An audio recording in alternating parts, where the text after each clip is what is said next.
All right, Alexis, why is this the one? Ugh, such a good song. Such a good song. It's great.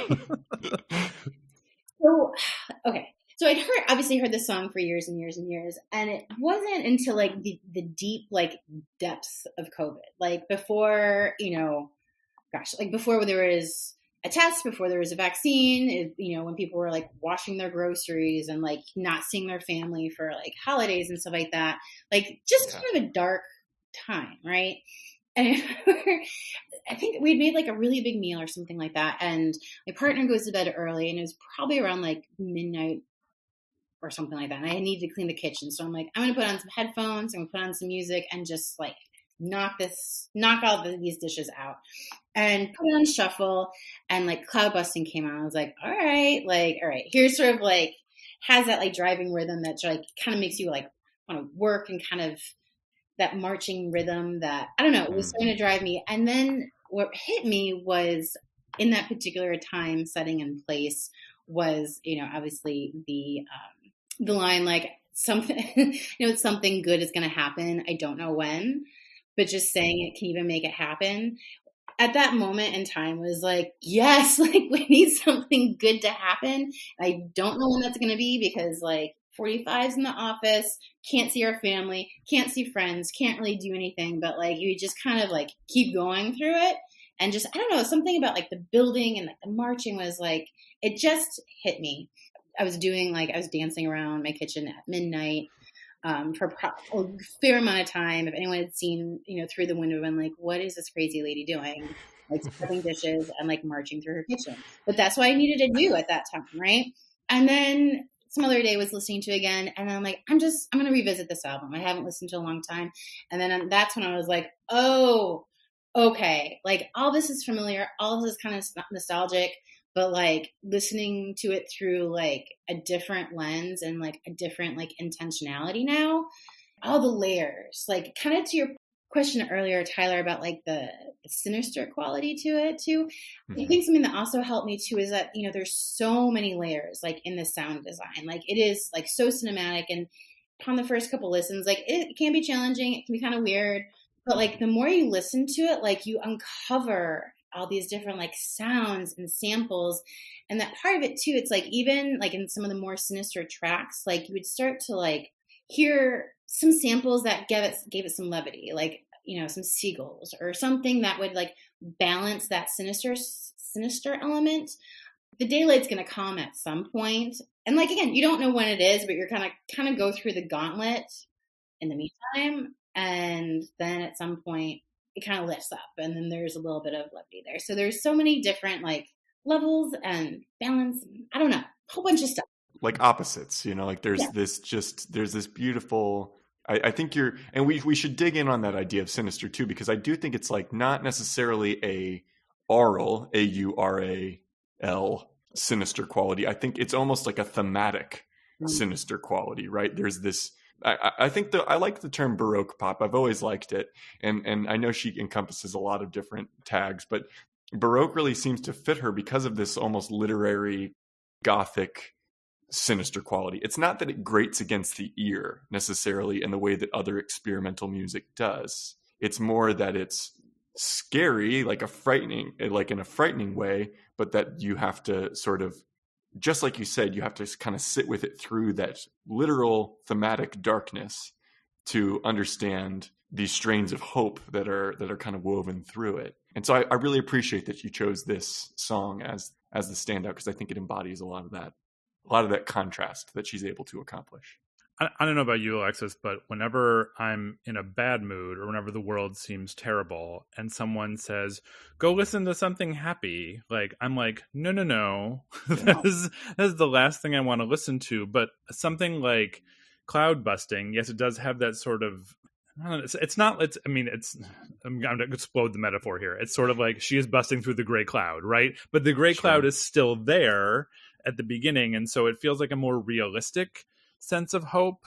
It boggles my mind that during the pandemic, the two albums that came out during the pandemic were Dua Lipa's Future Nostalgia and Lady Gaga's Chromatica, which were meant to be like, everyone get out and dance and have a good time. And we were all like, no thank you please, I'm going to stay inside and not die. But like it makes perfect sense to me that cloud busting is what, I don't know, got you out of a like COVID funk or something like that. It's like a defiant optimism in the song. And I feel like that was kind of what I was like latching onto at that time. And now I just listen. Like it also just be stuck in my head for like the rest of the day too. That's like, even if I wanted to like move on, I couldn't also like shake it, because like it still would have that like rhythm or like melody going in my head for like the next day. Like it's stuck with me. Okay, so let's talk about why this album's perfect then. Like this is the pedagogical challenge that we have laid to you and ourselves over the last few years, and so I guess I trust you to have a very interesting and nuanced opinion of perfection anyway. But what were the standards that you were grading these albums against when we asked you to choose quote unquote perfect albums? All right. Well, I mean, several. And I will say, you know, because this is season 7 now, and you guys have like amassed such an incredible catalog. Yes. Totally. Yeah. That like, I kind of was like, oh, I got this. And then when I started like cross-referencing it with your previous episodes, like, can't do that. I can't do that artist. Can't do that artist. So there was part of it's like, I wanted to like bring obviously something new that you guys hadn't chatted about. And like, Kate Bush is different, right?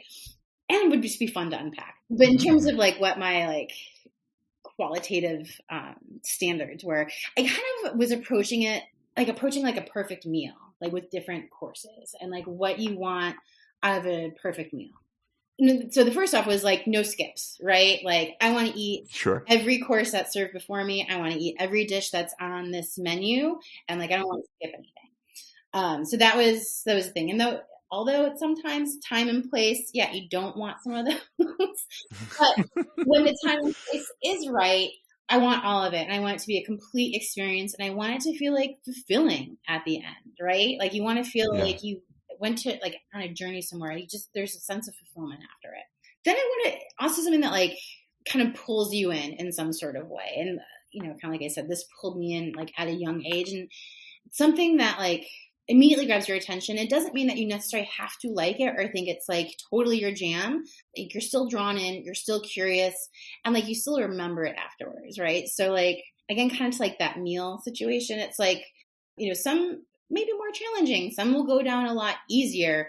And sometimes if it's kind of abrasive, it's still a reaction, right? And I think it's kind of the worst thing for like any assessing, I think, any type of art form, whether that's like music or a play or contemporary dance or whatever. I feel like the worst thing is like ambivalence. Like you don't like really care about it, right? And that even if you don't like something and you have like a negative reaction or just like, oh, I don't know what to do with this, it's still a reaction and it's still doing its job as like a piece of art. So I wanted that it garnered some sort of reaction. I don't necessarily need to like it or love it and be like, this is my jam every single day of the week.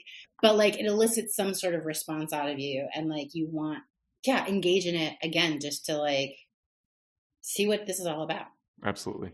And then the last one was really that, and I don't know, maybe this is a little cart before the horse, I don't know, but something that like continues to like grow, or like you get more depth and enjoyment the longer you stay with it, because there can be certainly like great albums that like your first listen is just as great as like your 150th listen, but there's something that's really like intriguing and like fun to me, that like your enjoyment and understanding that kind of grows over time.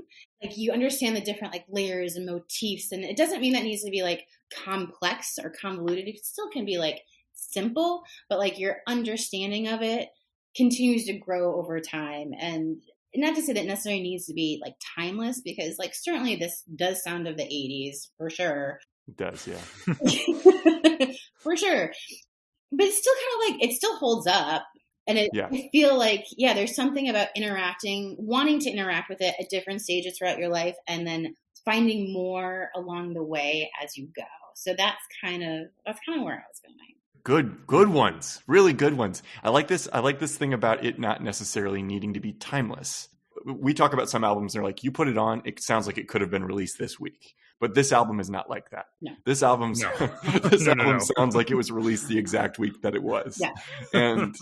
And so that I like this distinction, right? That it doesn't necessarily, the thing itself, the album itself doesn't necessarily need to be timeless, but the relationship that you forge with it needs to have a growth or like have an arc over time. But I guess this is just an infinite arc, you know, it's just a exponential kind of, or maybe it's more like a sine wave, right? Like you have peaks and valleys with it in terms of like your bandwidth to connect with it. Exactly. I would say ebbs and flows, right? Ebbs and flows. Yeah, totally. Is representative of a certain time and place and like that sort of historiographical like element, which is again kind of fun.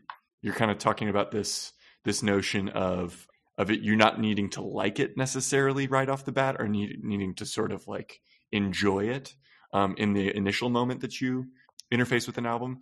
On what level do you place the importance of an album challenging you as a listener? I guess it depends on the challenge. I mean, it's kind of a crappy answer, but no, I like that. I want to think about it. Sometimes you want fluff, right? Sometimes like that's all you can kind of handle. So not to say that like there's not a time and a place for like the puppy bubblegum stuff.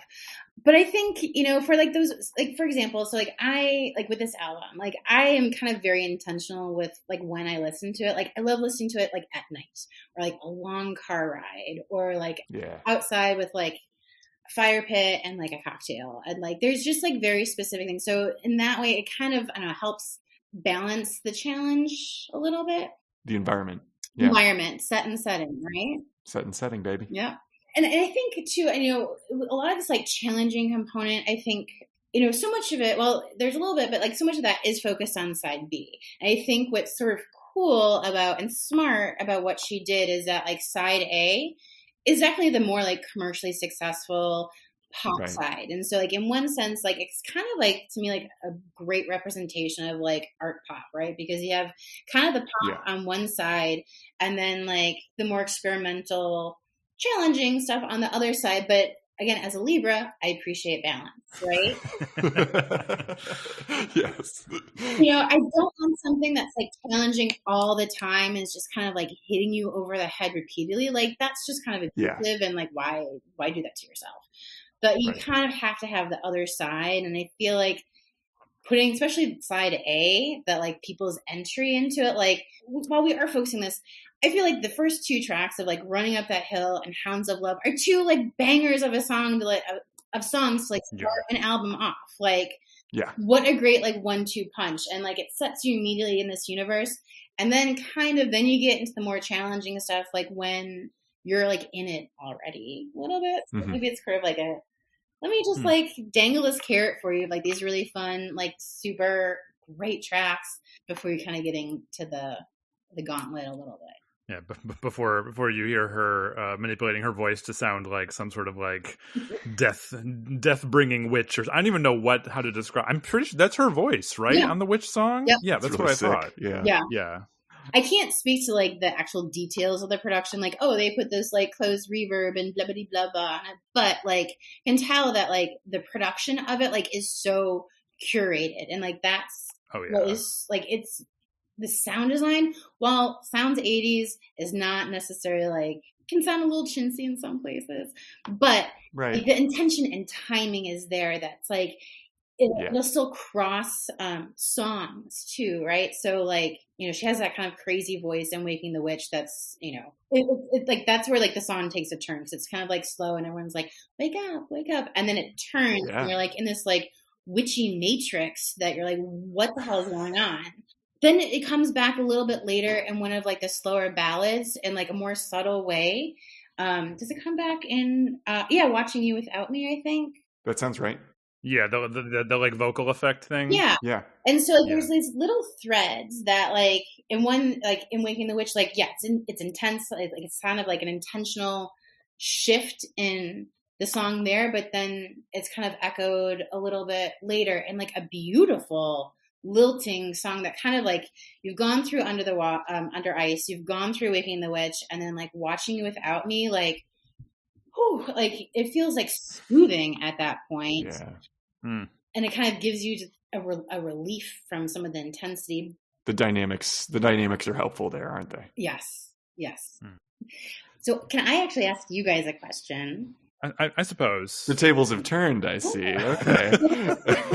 Yeah. What do you got for us, Alexis? Well, I am curious to like your guys' experience with this, because it's not one that you always like will always pick off the shelf and be like, oh, I've got some people over, like let me put this album on. So like, what's your guys' experience? Like, had you listened to this in different points in your life? Are you new to this? Or you're like, what the hell is Alexis talking about? I am pretty sure that I saw some sort of music video by Kate Bush when I was younger, and it was terrifying. And I can't remember what the name of the song was. Like, I couldn't tell you. I just remember, I feel like there was some sort of like scary witch monster ghoulish type thing happening, which, you know, I feel like probably that tracks, right? Yeah. But I mean, for me, and maybe this is a controversial thing to say, like, I don't listen to her regularly. I haven't listened to her regularly, but when I was prepping for this episode, it did remind me of why so many people compare her and Tori Amos. Mm-hmm. I feel like both of those artists have resisted that comparison in a very strange way. Like, Tori has definitely resisted it. Like, really? Okay. When people mention it, she's kind of like, no, that's not what I'm doing. And I don't think they have any sort of enmity or whatnot. I just sort of think that, I don't know. I mean, like, is it that thing where in the 90s, you know, I wish I could remember the exact quote, but someone said that the 90s was the decade of the year of the women in rock. Like, it was because it was just all the women who were producing music in the like late 80s and into the 90s were sort of lumped together as one thing. And maybe that's why they were so resistant. But I mean, there's a lot about this album that sounds to me like it is like she and Tori Amos are pulling from some sort of same life force. Although I think, like, I was talking to my husband about this, and we both sort of agree that like Tori is maybe drawing more from fairies, and Kate Bush is drawing more from some other sort of like earth spirit or something like that. I don't know, eldritch creatures, something along those lines. So I mean, I really enjoyed listening to this, and this felt just like, I felt like in some ways I was back in my Tori Amos phase, but like with a slightly different edge. What about you, Tyler? I was not super familiar with Kate until the Stranger Things resurgence. It became too much. I didn't even have TikTok at the time, you know, but my roommate did. Those synths were always like in the background for a couple of months. And so it was just a little crazy. It was just a little crazy how it was like kind of the first manifestation of TikTok bringing an older song back into vogue.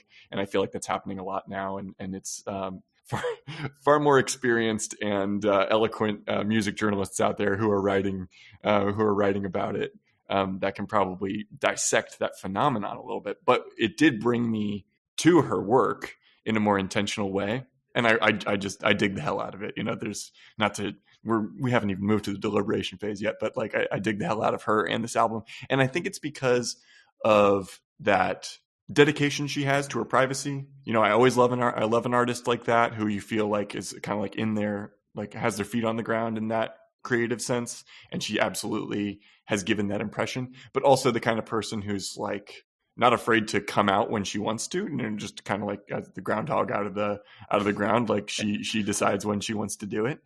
So I really respect that.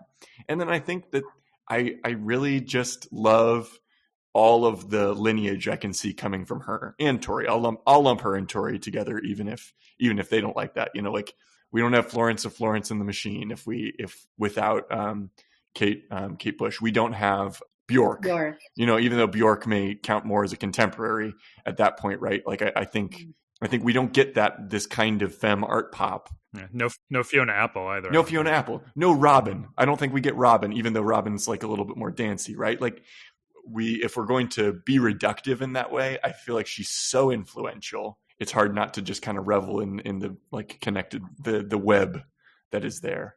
You know, even if it is a particular flavor, right? Even if it is a particular 80s kind of flavor of that, I just think it holds up.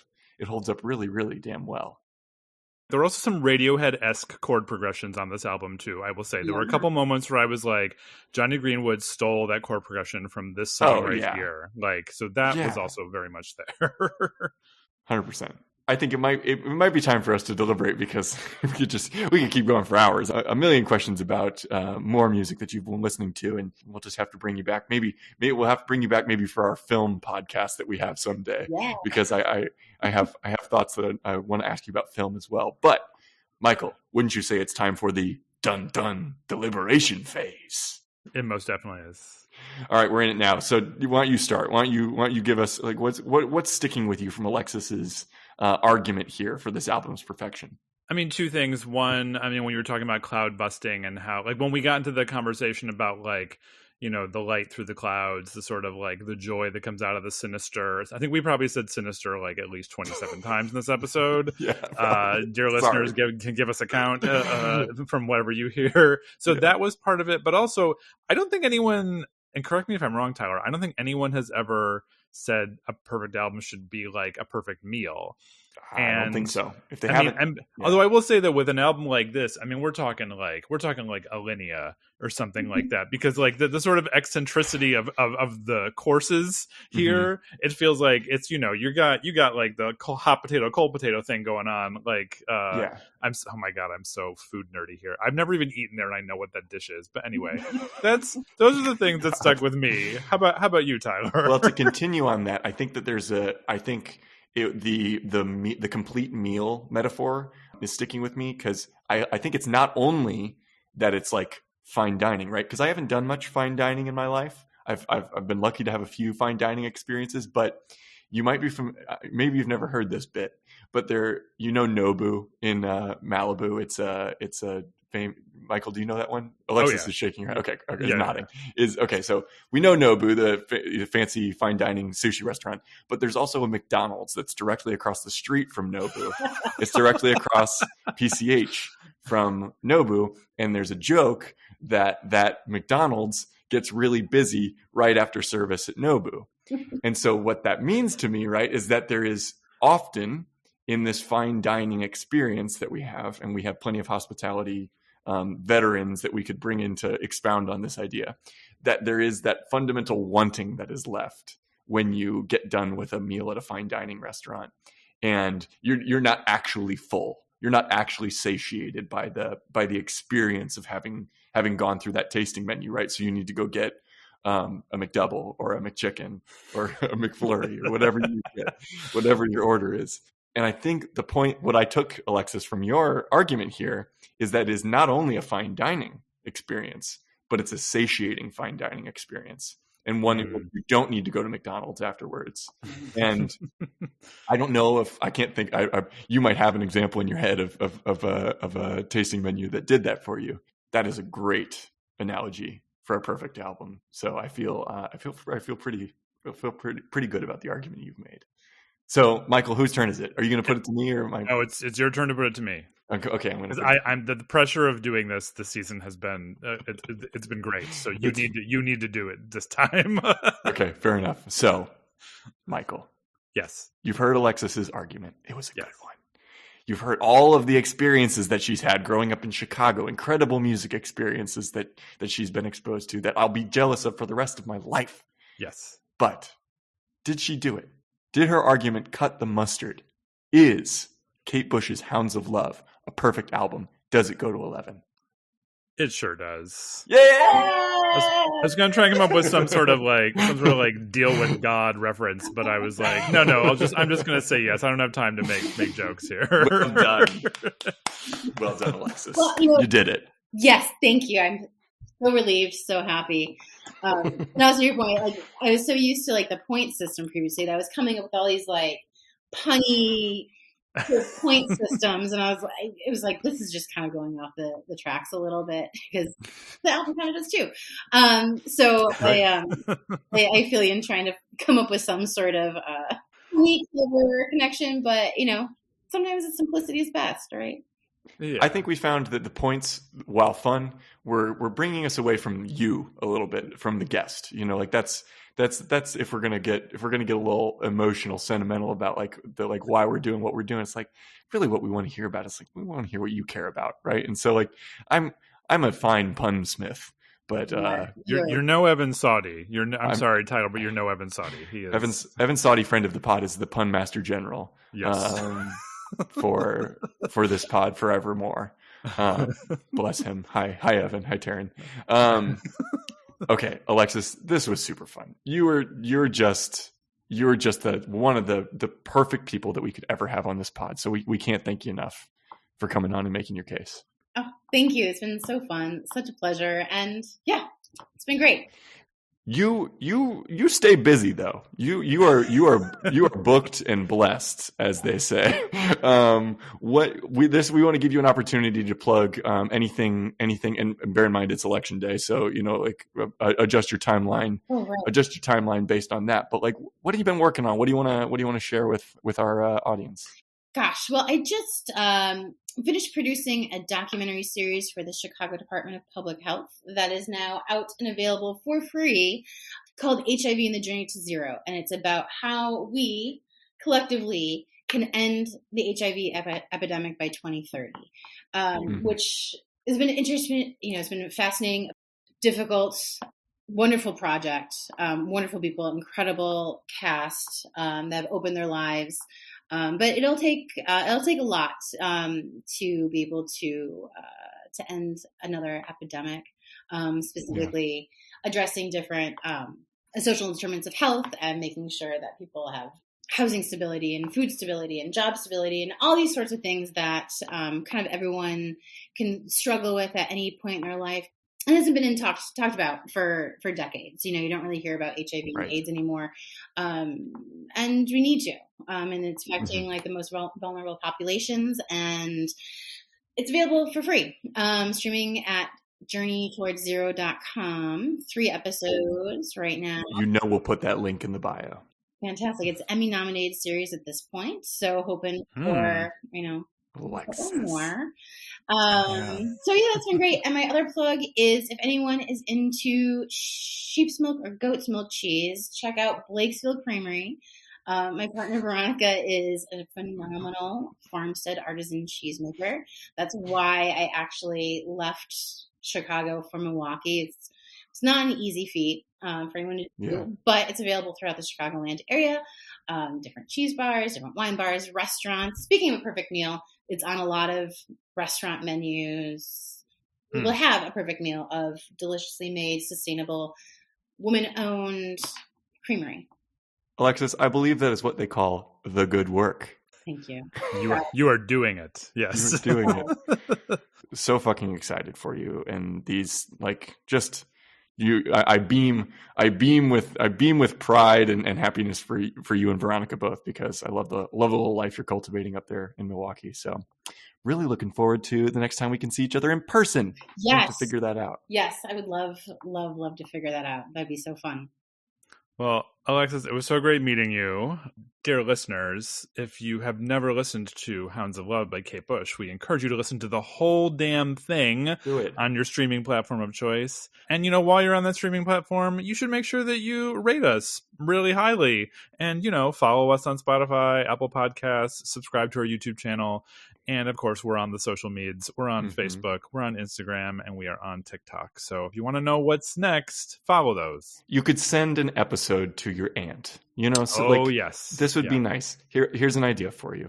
Get the link to the YouTube episode for Alexis's episode here and send it to your aunt, because your aunt's going to love Alexis. I know it. And your aunt doesn't have Spotify or Apple Podcasts. So No. you're going to have to share the YouTube link is what it's going to have to be.